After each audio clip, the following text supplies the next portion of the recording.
Hi hello friends. അപ്പോൾ ഇന്നത്തെ ഈ ഒരു വീഡിയോ ഞാൻ മാർച്ച് 27 അന്ന് ഞങ്ങളുടെ 11th വെഡ്ഡിങ് ആനിവേഴ്സറി ആയിരുന്നു കേട്ടോ. അപ്പോൾ എന്നെ സർപ്രൈസായിട്ടാണ് ഈ ക്രൗൺ പ്ലാസയിലോട്ട് കൊണ്ടുവന്നത്. എൻ്റെ അടുത്ത് പറഞ്ഞ് എറണാകുളത്ത് നമുക്ക് എവിടെയെങ്കിലും ഒരു സ്റ്റേ ചെയ്യാം എന്നുള്ള രീതിയിലാണ്, പക്ഷേ ഇവിടോട്ടാണ് വരുന്നതെന്നൊന്നും പറഞ്ഞില്ല. അപ്പം അവിടെ വന്നു, നമ്മൾ ചെക്കിനൊക്കെ ചെയ്തു. അപ്പോൾ കുഞ്ഞുങ്ങൾക്ക് അവർ 2 ബോക്സ് ചോക്ലേറ്റ്സ് ഒക്കെ കൊടുത്തിട്ടുണ്ടായിരുന്നു. പിന്നെ നമ്മുടെ റൂം കീയും കിട്ടി. അങ്ങനെ നേരെ നമ്മൾ റൂമിലോട്ട് പോവാണ്. ഇവിടെ 2 പേരും ഓട്ട മത്സരമാണ്, 2 അല്ല 3 പേരുണ്ട്. അപ്പോൾ നദാങ്കുട്ടനാണെങ്കിൽ ആദ്യം പോയി റൂം ഓപ്പൺ ചെയ്യാനുള്ള ആ ഒരു ആവേശം അവൻ്റെ കണ്ട്. അങ്ങനെ റൂമൊക്കെ ഓപ്പൺ ചെയ്തപ്പോൾ അവരാണ് ആദ്യം സർപ്രൈസ് ആയത്. വാവ് എന്നൊക്കെ പറഞ്ഞ്. എന്താണെന്ന് എനിക്കിങ്ങോട്ട് വന്നപ്പോഴാണ് കേട്ടോ മനസ്സിലായത്. ഇവിടെ റൂമിലും ഡെക്കറേഷൻസ് ഒക്കെ ചെയ്തിട്ടുണ്ടായിരുന്നു. കുറച്ച് ബലൂൺസും അല്ലാതെ ബെഡിലും കുറച്ച് ഡെക്കറേഷനൊക്കെ ചെയ്തിട്ടുണ്ടായിരുന്നു.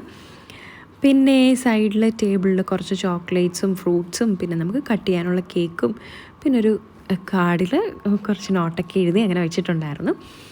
അതൊക്കെ കഴിഞ്ഞ് നമ്മൾ നേരെ കേക്ക് കട്ട് ചെയ്യുവാണ്. അപ്പോൾ നദാങ്കുട്ടൻ ഇച്ചിരി പിണക്കത്തിലാണ്. അവനിങ്ങനെ ഇരിപ്പിണങ്ങുന്നൊരു പിണങ്ങുന്നൊരു സ്വഭാവമുണ്ട് കേട്ടോ. അപ്പോൾ അതുകൊണ്ട് അവൻ കേക്ക് കട്ട് ചെയ്യാനൊന്നും വന്നില്ല. നെഹമ്യ വന്നു. ഞങ്ങൾ 3 പേരുടെ കേക്ക് കട്ട് ചെയ്തു. നദാൻ എൻ്റെ അടുത്തിരിപ്പുണ്ട്. കേക്ക് കൊടുത്തിട്ട് പോലും അവൻ കഴിച്ചില്ല കേട്ടോ. അവനൊരു ഇച്ചിരി പിണക്കത്തില്ല. പിണങ്ങി കഴിഞ്ഞാൽ ഞങ്ങൾ പിന്നെ ഒന്നിനും റെഡിയല്ല, ഒന്നിനും സമ്മതിക്കത്തില്ല. പിന്നെ നമ്മൾ വൈകുന്നേരം ഡ്രസ്സൊക്കെ ചേഞ്ച് ചെയ്ത് നമ്മൾ നേരെ ഫുഡ് കഴിക്കാനായിട്ട് പോവാം, ഡിന്നറിന് പോവാണ്. അപ്പം ഇവിടെ ഇപ്രാവശ്യം ഇഫ്താറായിരുന്നേ. ഇഫ്താർ പാർട്ടിയിലെ ഇതിനാണ് നമ്മൾ പോകുന്നത്. അവിടെ ചെന്ന് ഫ്രണ്ടിൽ കുറച്ച് അവരുടെ ഡെക്കറേഷൻസൊക്കെ ഉണ്ടായിരുന്നു. പിന്നെ ഓൾമോസ്റ്റ് എല്ലാം ഫുള്ളായിരുന്നു നമ്മൾ ചെന്നപ്പം. അങ്ങനെ നമുക്കൊരു ടേബിളൊക്കെ കിട്ടി.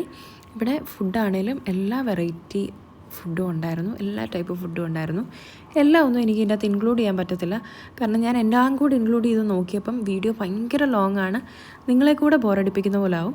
അതുകൊണ്ട് ഞാൻ മാക്സിമം ഷോർട്ടാക്കിയാണ് എല്ലാം ഇട്ടേക്കുന്നത്. ഒരുമാതിരി എല്ലാ ടൈപ്പ് ഫുഡും അവിടെ ഉണ്ടായിരുന്നു. അതിലെനിക്ക് ഇഷ്ടപ്പെട്ടൊരു സാധനമാണ് പിടിയും കോഴിയും. എനിക്കത് ഭയങ്കര ഇഷ്ടമാണ്. ഞാൻ കഴിച്ചിട്ടിപ്പം ഒത്തിരി നാളായി. അപ്പം അതേതായാലും എടുക്കണമെന്ന് ഞാൻ മനസ്സിൽ തീരുമാനിച്ചായിരുന്നു ആദ്യമേ. അങ്ങനെ നമ്മൾ ഫുഡൊക്കെ എടുത്ത് ആദ്യം കുഞ്ഞുങ്ങൾക്കാണ് കൊടുത്തത്. അവരെ ഒന്ന് കഴിപ്പിച്ച് സെറ്റാക്കി കഴിഞ്ഞാൽ നമുക്ക് പിന്നെ കഴിക്കാൻ പറ്റത്തുള്ളൂ. അതുകൊണ്ട് അവരുടെ വയറാദ്യം ഒന്ന് നിറയ്ക്കാനായിട്ട് അവർക്കുള്ള സാധനമൊക്കെ കൊടുത്ത് പിന്നാണ് ഞങ്ങൾ പതുക്കെ കഴിക്കാൻ തുടങ്ങി. എനിക്കൊരു കാപ്പിയും അച്ഛനൊരു ചായയും ഉണ്ടായിരുന്നു, കുടിച്ചു. അത് കഴിഞ്ഞ് ഞാൻ നേരെ പിടിയും കോഴിയൊക്കെ എടുത്ത് പിന്നെ അല്ലാതെ ഓൾമോസ്റ്റ് എല്ലാ ഐറ്റംസും ഞാൻ ടേസ്റ്റ് ചെയ്ത് നോക്കി. പിന്നെ ഇവരുടെ അടുത്ത് വന്ന് കുറേ പേര് ഫോട്ടോ എടുക്കുന്നുണ്ട്. ഇവരാരാണെന്നുള്ള ഭാവത്തിൽ ഞാനിങ്ങനെ ഇരിക്കുക. എനിക്ക് അത്രമേ വിവരമുള്ളെന്ന് ഇപ്പോൾ നിങ്ങൾക്ക് മനസ്സിലായി കാണും. ഇത് കേരള ബ്ലാസ്റ്റേഴ്സിൻ്റെ ആൾക്കാരായിരുന്നു. ഞാൻ പിന്നാണ് അത് മനസ്സിലാക്കിയത്. ഞാൻ നോക്കിയപ്പോൾ ഒത്തിരി പേര് വന്ന് സെൽഫിയൊക്കെ എടുക്കുന്നുണ്ട്. ഇവരാരെന്ന് ആലോചിച്ചുകൊണ്ടിരിക്കുക. എൻ്റെ നേരെ ഫ്രണ്ടിലായിരുന്നതും. അങ്ങനെ അവരെ ഏതായാലും കണ്ടു. ഇതാണ് കേരള ബ്ലാസ്റ്റേഴ്സ് എന്ന് മനസ്സിലായി. പിന്നെ നമ്മൾ ഫുഡ് കഴിച്ച് നേരെ റൂമിൽ വന്നു, ഡ്രസ്സൊക്കെ മാറി സുഖമായിട്ട് കിടന്നുറങ്ങി. അപ്പോൾ ഇത്രേ ഉള്ളൂ. Thank you for watching. By.